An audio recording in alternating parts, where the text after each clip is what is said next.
শক্তিশালী অস্ট্রেলিয়ার বিরুদ্ধে হ্যাট্রিক করে এবার রেকর্ড বইয়ে নাম লেখালেন টাইগ্রেস পেসার ফারিহা তৃষ্ণা।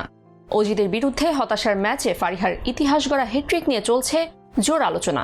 তবে এবারই প্রথম নয়, এর আগেও টানা 3 উইকেট তুলে নেওয়ার রেকর্ড রয়েছে ফারিহার।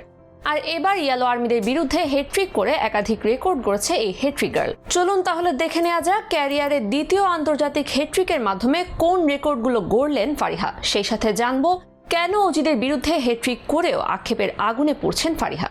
একদিকে পুরুষ দল লজ্জাজনক হারের স্বাদ পেয়েছে অপেক্ষাকৃত দুর্বল শক্তি শ্রীলঙ্কার বিরুদ্ধে, অন্যদিকে নারী দল অজিদের বিরুদ্ধে ওয়ানডেতে নাজেহাল হওয়ার পর পরাজিত হয়েছে 20 ওভারের ম্যাচেও। নারী পুরুষ দুই দলের এমন শোচনীয় পরাজয়ে তীব্র সমালোচনা ঝড় উঠেছে দেশের ক্রিকেট নিয়ে। তবে এই হারের মাঝেও বড় এক সফলতা পেয়েছেন বাংলাদেশ নারী দলের অন্যতম গেম চেঞ্জার তকমা পাওয়া পেসার ফারিহা ইসলাম তৃষ্ণা। টাইগ্রেসের পেসার বাংলাদেশ দীর্ঘ ইতিহাসের প্রথম নারী ক্রিকেটার হিসেবে 2টি আন্তর্জাতিক টি20তেই হ্যাট্রিক করেছেন। বেশ কিছুদিন ধরে ফারিহা ব্যাক পেইনে ভুগছিলেন, এ কারণে আগের ম্যাচগুলোতে মাঠেও নামা হয়নি। গত 2 এপ্রিল অস্ট্রেলিয়ার বিপক্ষে দ্বিতীয় টি20তে মাঠে নেমে বিশ্বের তৃতীয় বোলার হিসেবে 2টি হ্যাট্রিক করার কৃতিত্ব দেখিয়েছেন। একসময় ওজি ব্যাটারদের তাণ্ডব দেখে মনে হয়েছিল 200 রানের টার্গেট দিবে বাংলাদেশকে। তবে ইনিংসের 12তম ওভারে ম্যাচের গতিবিধি বদলে দেন ফাহিমা খাতুন। তার জোড়া আঘাতে ম্যাচের গতি কিছুটা কমলেও 19 ওভারের আগে রান ছাড়িয়ে যায় 150। নিজের শেষ ওভারে বোলিংয়ে আসেন হ্যাট্রিক গার্ল ফারিহা। প্রথম 3 ওভারে 13 রান দেওয়া ফারিহা শেষ ওভারে বোলিং করতে এলে প্রথম বলে তাকে 4 হাঁকান এলিস প্যারি। ওভারের চতুর্থ বলে ওয়াইড লং অফে স্বর্ণার হাতে ক্যাচ দেন পেরি। পরের বলে সোফি মলিনাক্সাকে পয়েন্টে ক্যাচ বানান ফারিহা। ফারিহার পরের বলে অ্যারাউন্ড দ্য লেগে বোল্ড হয়েছেন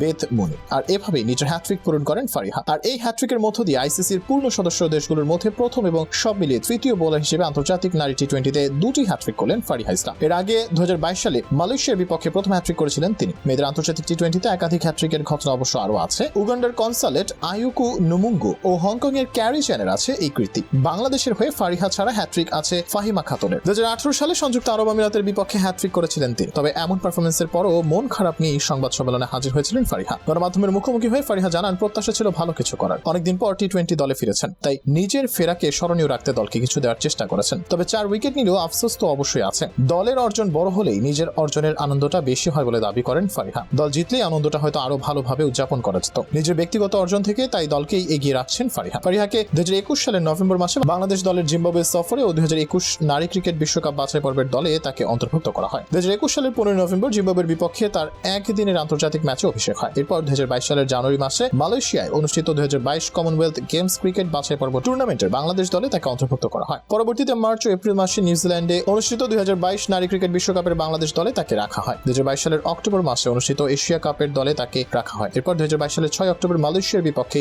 নিজের টি20 আন্তর্জাতিক ম্যাচে অভিষেকে দ্বিতীয় বাংলাদেশি ক্রিকেটার হিসেবে হ্যাট্রিক লাভ করেন। অভিষেকে হ্যাট্রিক করে সবাইকে অবাক করে দিয়েছিলেন ফারিহা ইসলাম তৃষ্ণা। এরপর নিজের সপ্তম ম্যাচ খেলতে এসে আরও একটি হ্যাট্রিকের কীর্তি করলেন তিনি। আগের হ্যাট্রিকটি মালয়েশিয়ার বিপক্ষে হলেও এবার এটি নম্বর 1 দল অস্ট্রেলিয়ার বিপক্ষে। শক্ত প্রতিপক্ষের বিপক্ষে এই হ্যাট্রিকে বিশ্বের তৃতীয় বলার হিসেবে 2টি হ্যাট্রিকের গর্বিত মালিক এখন ফারিহা। ক্রিকেট বোদ্ধাদের দাবি সঠিক পরিচর্যা পেলে একসময় লম্বা রেসের ঘোড়া হবে এই টাইগ্রেস পেসার।